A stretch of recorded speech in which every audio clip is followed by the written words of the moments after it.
Assalamualaikum warahmatullahi wabarakatuh. Sebelumnya perkenalkan, di sini nama saya Kholik Abdul Rohim. Saya dari Prodi Teknik Informatika semester 5 kelas karyawan. Di sini saya akan menjelaskan apa itu Android, lalu sejarah perkembangan Android, project pada Android Studio, dan macam-macam layout pada Android Studio. Lalu yang terakhir saya akan menunjukkan project yang sudah saya buat.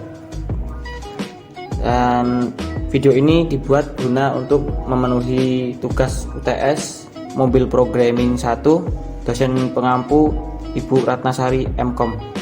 Baik, langsung saja. Di sini saya akan menjelaskan apa itu Android. Android merupakan salah satu sistem operasi mobile yang berbasis kernel Linux untuk mendukung kinerja perangkat elektronik layar sentuh seperti tablet atau smartphone. Lalu yang kedua, jelaskan sejarah perkembangan Android. Perkembangan Android. Sejarah Android. Android pertama kali dikembangkan oleh perusahaan startup di Palo Alto, California bernama Android Inc. pada bulan Oktober 2003 oleh Andy Rubin, Rich Miner, Nick Sears, Chris White. Tujuan awal pengembangan Android adalah untuk mengembangkan sebuah sistem operasi canggih yang diperuntukkan bagi kamera digital. Namun disadari bahwa pasar untuk perangkat tersebut tidak cukup besar dan pengembangan Android lalu dialihkan bagi pasar telepon pintar untuk menyaingi Symbian dan Windows Mobile yang akhirnya diakuisisi oleh Google pada tanggal 17 Agustus 2005. Oke, lanjut. Setelah itu ada struktur project pada Android Studio, yaitu yang pertama ada manifest.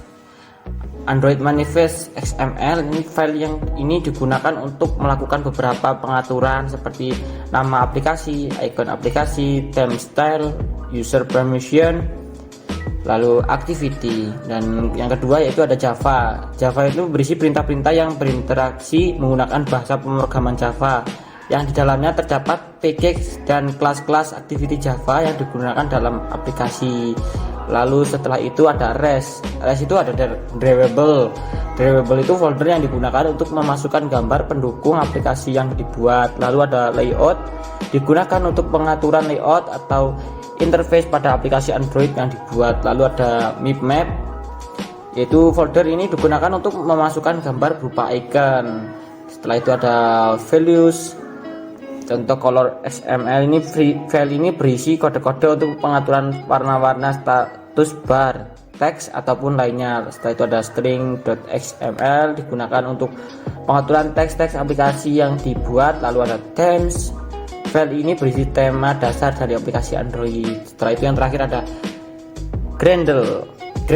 Gradle merupakan build tool yang digunakan untuk menjalankan aplikasi Android. Pada file build Gradle digunakan untuk identifikasi versi OS, SDK, dan library yang akan digunakan dalam membangun aplikasi. Baik, untuk selanjutnya yaitu macam-macam layout pada Android Studio. Yang pertama itu ada linear layout. Dengan menggunakan linear layout, setiap komponen atau elemen yang akan digunakan untuk merancang aplikasi Android disejajarkan dalam satu arah saja, yaitu secara horizontal atau vertikal. Lalu yang kedua ada relative layout. Relative layout adalah layout yang penataannya menempatkan widget-widget di dalamnya seperti layer, sehingga sebuah widget dapat berada di atas atau di bawah widget lainnya. Atau dengan kata lain, relatif merupakan layout yang penataannya lebih bebas atau relatif sehingga bisa ditata di mana saja.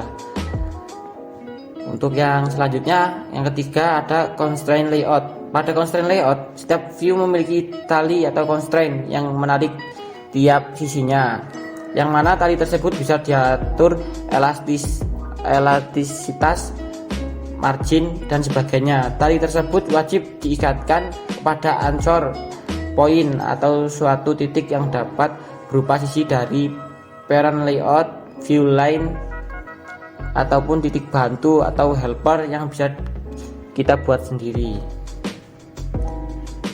Untuk setelah itu ada frame layout. Frame layout adalah layout yang biasanya digunakan untuk membuat objek yang saling bertindihan. Contohnya yaitu kita membuat button di atas image. Setelah itu ada table layout. Table layout adalah layout yang digunakan untuk membangun user interface atau tampilan antarmuka aplikasi Android dengan berdasarkan baris dan kolom. Row atau baris pada dasarnya digunakan untuk menyimpan satu jenis record, hanya satu informasi yang dapat disimpan. Kolom adalah sub bagian terbagi dari setiap baris dan satu baris dapat menampung beberapa jenis kolom.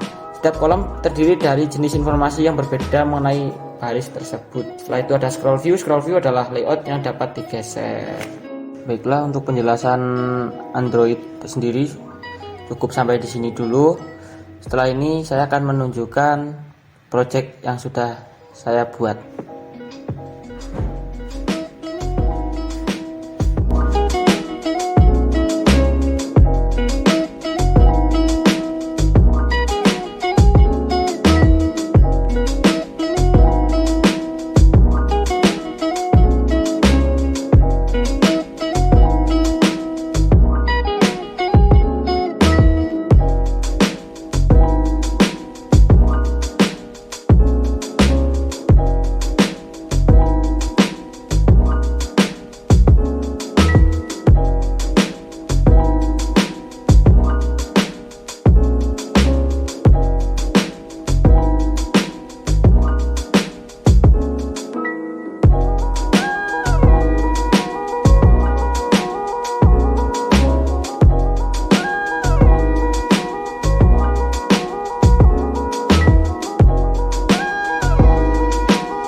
Baik, mungkin cukup sampai di sini dulu.